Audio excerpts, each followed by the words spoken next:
Hello everyone. तो कल आपका काफ़ी कुछ चैप्टर हो चुका था नंबर सिस्टम का, वो आगे हम उसको बढ़ाते हैं। तो देखिए, आज हमें डिस्कस करना है सम संख्याएं, विषम संख्याएं, भाज्य भाज्य और संख्या रेखा से संबंधित कुछ और भी कॉन्सेप्ट आरोही अवरोही क्लियर करना है। तो देखिए, आज से स्टार्ट करते हैं हम। तो सर्वप्रथम हम संख्या रेखा पर ही डिस्कस कर लेते हैं। संख्या रेखा अर्थात नंबर लाइन।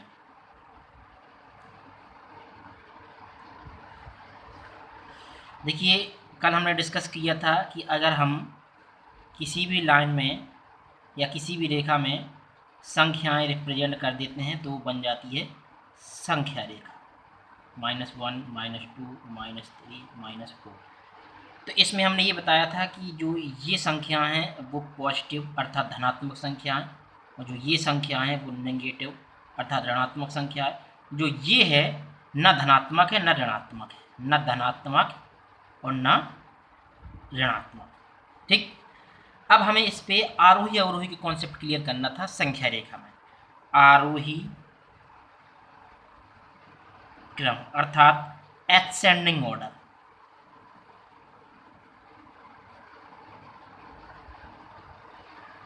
एसेंडिंग आरोही, आप आ शब्द से ही समझिए, आरोही। आ मीन्स आने वाला, अर्थात आने वाली संख्या। अब गिनती में कैसी आती है, जैसे एक के बाद क्या आता है, 2 आता है, फिर क्या आता है, 3 आता है, फिर क्या आता है, 4 आता है, फिर क्या आता है, 5 आता है। इस तरह से आगे आने वाली संख्या जो होती है उसको हम कहते हैं आरोही।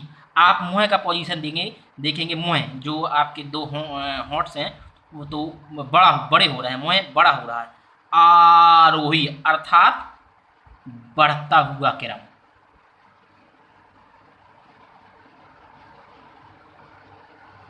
Increasing order. तो इसमें आप इंक्रीजिंग ऑर्डर होता है, आरोही का मतलब क्या होता है, इंक्रीजिंग ऑर्डर।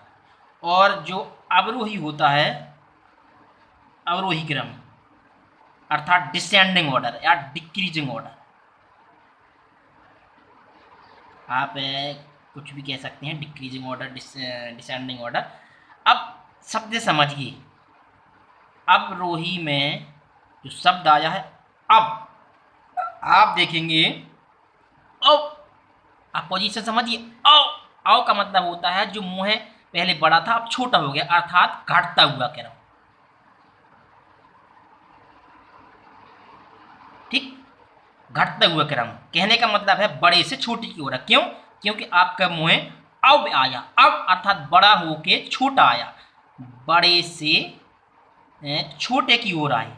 और छोटे कब आता है, घटते हुए क्रम में आता है। ठीक। तो इसमें जैसे आपका 10 के बाद, 10 के पहले क्या आता है, 9, 9 के पहले क्या आता है, 8, 7, 6, 5, 4, 3, 2, 1। तो ये हो गया घटता हुआ क्रम। समझ गए? अब आप आरोही और अवरोही क्रम के बारे में समझ गए कि आखिरकार जी है क्या, आरोही क्रम क्या है, अवरोही क्रम क्या है, इस पर डिस्कस कर चुके हैं। अब आप देखेंगे कि आखिरकार इसको नंबर या संख्या रेखा में कैसे रिप्रेजेंट करेंगे, कैसे समझेंगे। तो देखिए, ये क्या है, आपकी एक संख्या रेखा, 0, 1, 2, 3, 4, -1, -2, -3। ठीक। अब इसमें क्या होता है, जब आपका जो ये वाला हैंड है ये दाएं से बाएं की ओर, अर्थात जब हम ऐसे जाते हैं बाएं से दाएं की ओर या लेफ्ट टू राइट, ठीक, जब जाते हैं तो हमें मिलता है बढ़ता हुआ क्रम,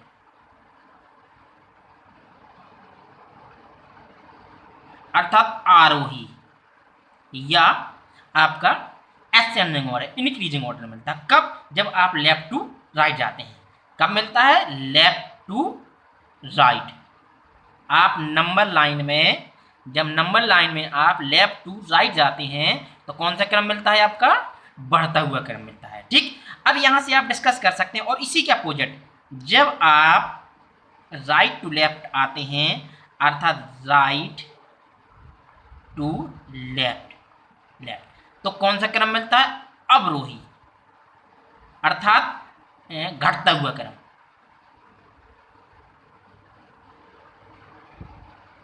मजा आया। दो आपका जब आप संख्या रेखा में राइट टू लेफ्ट आ रहे हैं, राइट टू लेफ्ट आ रहे हैं, तो कौन सा क्रम मिल रहा है? अवरोही क्रम मिल रहा है। अब आपको समझ में आ रहा होगा कि आखिरकार इसमें जितने भी नंबर हैं आप समझ सकते हैं, ये हो जाती है आपकी संख्या रेखा। अब आप समझ में आ रहा होगा कि इसमें कैसे हम क्लियर करेंगे। 0 1 2 3 4 -1 -2 -3 -4। अब आप इसमें यहाँ पे कन्फ्यूजन वाली बात आती है, ये बताइए -3 बड़ा है या -1 बड़ा है? अब अगर आप संख्या में देखें, संख्या में देखें तो ये बड़ा है, लेकिन आपका जो रूल में आपने क्या पढ़ा था कि जब आप दाएं से बाएं की ओर जाए, आप संख्या रेखा में आप देख लिए दाएं में क्या है -3 और -1 में आप देखिए तो दाएं साइड कौन सा है? 1 है। किससे? 3 से। तो स्वाभाविक सी बात ये बड़ा कहलाए। तो ये चिन्ह जो होता है ये छोटा बड़ा का, तो इसमें आप ध्यान रखेंगे। याद करने के लिए आप देखिए कि बड़ा जो समुद्र होता है, भारी बड़ा समुद्र, तो उसमें अक्सर क्या होता है, जो बड़ी मछली होती है छोटी मछली खा जाती है। जैसे 9 एक बड़ी मछली है और आप 3 एक छोटी मछली है। अब ये बताइए जो बड़ी मछली है तो 3 को खा जाएगी। अब 3 को खाएगी तो इसको मुँह तो इसी साइड होना चाहिए, तभी तो उसको पकड़ के खाएगी। तो आप ऐसा समझ सकते हैं कि इस मछली का जो ये चिन्ह होता है, जिस साइड मुँह हो, जिस साइड मुँह हो तो वो छोटा और जिसका मुँह हो वो बड़ा। अर्थात आप या तो आप ऐसा समझ सकते हैं या ऐसा समझ सकते हैं कि जिस तीर जिस ओर खुला हो, जो इस साइड खुला है और इस साइड बंद है, तो खुला होता है तो बड़ा है और जो बंद है तो वो छोटा है। ठीक है, तो आप ऐसे समझ सकते हैं। तो इसमें आप -3 या -1 में आप देखेंगे तो कौन बड़ा है? तो -1 बड़ा है। अब -2 और 0 में कौन बड़ा है? तो आपका 0 बड़ा है। क्यों बड़ा है? क्योंकि -2 लेफ्ट साइड में है और 0 किस साइड में है? राइट साइड में है। इस तरह से आप देख सकते हैं। और -2 और 2 में कौन बड़ा है? अब आप ऐसा तो कह नहीं सकते भैया ये बराबर है, तो नहीं, ये गलत है, बराबर नहीं है। ठीक, क्यों नहीं है? क्योंकि -2 और +2 में आप देख सकते हैं -2 लेफ्ट साइड में है और जो 2 है वो राइट साइड में, इसलिए 2 बड़ा है। समझ गए? तो ये फंडा आपका काम करता। अब 0 और 1 में कौन बड़ा है? तो आपका 1 बड़ा है। ठीक, और 3 और -2 में कौन बड़ा है? तो स्वाभाविक सी बात ये बड़ा है। ठीक, इस तरह के जो भी कॉन्सेप्ट आपके होते हैं इसके थ्रू आप कंफर्म कर सकते हैं। समझ गए? तो ये है आपका नंबर लाइन में घटता और बढ़ता हुआ क्रम का कॉन्सेप्ट। आप इस संख्या रेखा में आप अच्छी तरह समझ सकते हैं। इसके बाद 5 6 7 8 यहाँ पे -5 -6 -7 -8 इस तरह बढ़ता चला जाएगा। तो आप ध्यान रखिएगा कि बाएं से दाएं जाते हैं तो बढ़ता हुआ क्रम होता है और दाएं से बाएं आते हैं तो घटता हुआ क्रम होता है। समझ रहे हैं? हाँ, तो अब देखेंगे, आपने संख्या रेखा के कॉन्सेप्ट को समझा था। अब हम समझेंगे सम संख्या अर्थात इवन नंबर्स क्या होती हैं। सम, आप गांव में अक्सर खेल खेलते हैं। सम का मतलब होता है जिनके जोड़े बन जाए, सीधी सी बात ये है। अर्थात जो संख्या 2 से विभाजित हो जाए, जो संख्या 2 से पूर्णतः विभाजित हो जाए, विभाजित हो जाए, विभाजित हो जाए, अर्थात जिस संख्या में 2 का पूरा पूरा भाग चला जाए वो सम संख्या कहलाती है। जैसे 2 4 6 8 10 16 20 32 64। ठीक, तो वो संख्या कहलाती हैं सम संख्या। समझ में आया? जो संख्याएं 2 से पूर्णतः विभाजित हो जाएं वो सम संख्याएं कहलाती। अब बात आ जाती है विषम संख्याओं की, ऑड नंबर्स। ऑड नंबर्स का मतलब होता है जिनमें जिन संख्याओं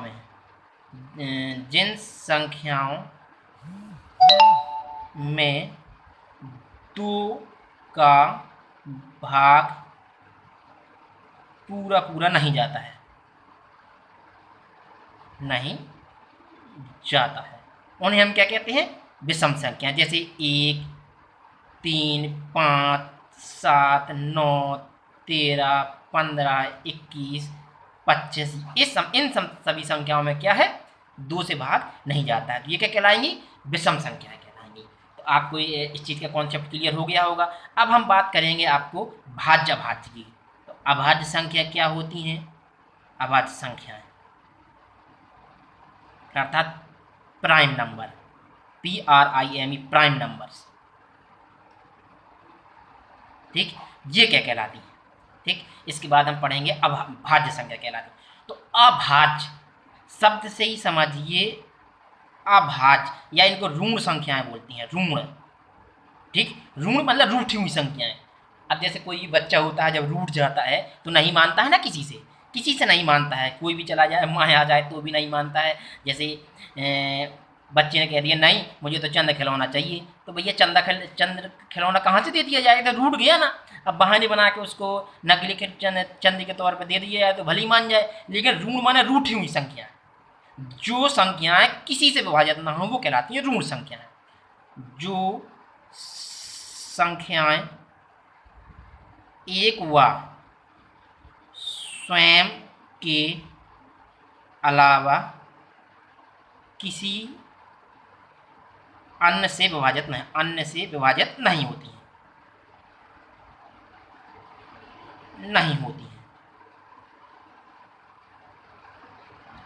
उन्हें हम क्या कहते हैं? उन्हें ऋण संख्या या अभाज्य संख्या कहते हैं। ठीक, प्राइम नंबर्स कहते हैं। कैसी संख्याएं? अभाज्य संख्याएं वो संख्या कहलाती हैं जो संख्या एक और स्वयं के अलावा किसी अन्य से विभाजित नहीं होती। अभाज्य शब्द समझिए, अभाज्य, भाज्य माने कट जाना, विभाजित हो जाना, आ लग जाता है उसको मतलब निगेटिव अर्थ आ जाता है। तो कहने का मतलब वो है ऐसी संख्याएं जो एक व स्वयं के अलावा किसी विभाजित ना हो। अब एक से तो सभी संख्या कट जाती हैं, क्योंकि एक से ही तो शुरुआत होती है, 1 2 3 4 5 6 7 8, अगली संख्या मिलती चली जाती है। तो एक से तो सब संख्या विभाजित हो जाती हैं और स्वयं से भी सब कुछ हो जाता है। लेकिन इसके अलावा अगर और किसी से विभाजित नहीं होती हैं तो वो किस में आ जाएंगे? किस कैटेगरी में? अभाज्य संख्या में। जैसे आपका 2 3 5 7 9 9 नहीं आएगा भाई, क्यों? ये विषम संख्या है, आपका 11 आ जाएगा। ठीक है, 11 13 17 19 23। अब आप कहेंगे 21 क्यों नहीं आती है? 21 क्यों नहीं आती है अभाज्य में? क्यों? क्योंकि ये 3 से विभाजित हो जाती है और 7 से विभाजित हो जाती है, इसलिए ये अभाज्य नहीं है। आपका आ जाएगा 29 31 37 41 43। इस तरह के काफ़ी संख्या होती हैं जो एक व स्वयं के अलावा किसी से विभाजित नहीं होती हैं। अब हम बात करेंगे आपका भाज्य संख्याओं की। आखिरकार भाज्य संख्या क्या कहलाती है? जो भाज्य संख्याएं होती हैं, भाज्य का मतलब होता है जो विभाजित हो जाए। भाज्य का मतलब जो विभाजित हो जाए, अर्थात ऐसी संख्याएं जो एक व स्वयं के अलावा भी अन्य किसी संख्या से विभाजित होती हैं उनको क्या कहते हैं? भाज्य संख्याएं। जैसे आपका आ जाता है 4 6 9। अब 9 क्यों? क्योंकि ये 3 से भी होती है और 9 से तो होती है अपनी सब संख्याएं, इसीलिए ये 10 12 14 15। 15 क्यों? क्योंकि ये 3 से भी होती है और 5 से भी होती है, और आपका 1 से तो होती है और 15 से भी होती है। इसलिए इन और इनको आने की वजह से, इनसे विभाजित होने की वजह से ये भाज्य संख्या कहलाती है। तो कंपोजिट नंबर बोलते हैं इनको। कंपोजिट का मतलब होता है टुकड़े टुकड़े में टूट जाना, एक व स्वयं के अलावा किसी में टूट जाना, तो ये कहलाती है भाज्य संख्या। समझ आया? तो भाज्य और अभाज्य कॉन्सेप्ट क्लियर है। अब आपको ध्यान देने वाली बात ये है, प्रश्न इसमें ये पूछा जाता है कि देखिए यहाँ पे अभी हमने देखा था कि आपकी जो अभाज्य संख्या है वो 2 से शुरू हो गई और आपकी जो भाज्य संख्या है वो 4 से शुरू हो गई। तो आखिरकार जी एक कहाँ गया? तो एक जो होता है भैया, ना तो आपका भाज्य है और ना ही अभाज्य है। प्रश्न यही है, सबसे इंपॉर्टेंट उठता है इसमें कि आखिरकार एक क्या है? तो एक ना तो भाज्य और ना ही अभाज्य है। एक ना तो भाज्य की कैटेगरी में आता है और ना ही अभाज्य की कैटेगरी में आता है। अब प्रश्न ये भी आता है कि सबसे छोटी अभाज्य कौन सी है? तो वो है आपकी 2, और सबसे छोटी भाज्य कौन सी है? तो वो आता है आपका 4। ठीक, लेकिन सबसे छोटी सम अभाज्य संख्या कौन सी है, तो वो भी 2 है। लेकिन सबसे छोटी विषम अभाज्य, तो इसका क्या आ जाएगा, 3 आ जाएगा। क्यों, क्योंकि ये विषम है, जो 2 से नहीं कटती उसको विषम कहा जाता है। तो सबसे छोटी विषम संख्या आपकी 3 आएगी। इन प्रश्नों का आपको कन्फर्म हुआ होगा, तो उम्मीद है कि ये सब समझ में आया होगा आपको। तो ठीक है, तो आपको ये जो मैंने टॉपिक बताए थे आपको, सम संख्या, सम, विषम, ठीक है, भाज्य, अभाज्य, तो ये मेरी समझ में आपको कंफर्म हो गया होगा। और संख्या रेखा पर आपको जो ये 2 बताए गए थे टॉपिक, कि आपका अवरोही अर्थात डिसेंडिंग ऑर्डर और आरोही अर्थात एसेंडिंग ऑर्डर, तो इन सब टॉपिक का कंफर्म हुआ होगा। तो ये आप टॉपिक क्लियर करते चले आइए। और आपके लिए एक होमवर्क और है।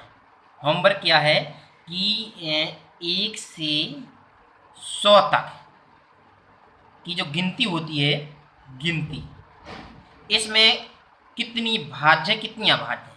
तो 1 से कितनी भाज्य, कितनी अभाज्य है, ये आप नोट करेंगे और पहचानने का प्रयास करेंगे। तो ये आपके लिए होमवर्क है। तो पर डे हम इसी तरह से टॉपिक बाय टॉपिक क्लियर करते चले जाएंगे। और जब पूरा टॉपिक क्लियर हो जाता है तो फिर हम आपको एक्सरसाइज वर्क देंगे और कुछ टेस्टिंग का भी करेंगे। तो आप ये टॉपिक अवश्य क्लियर करें।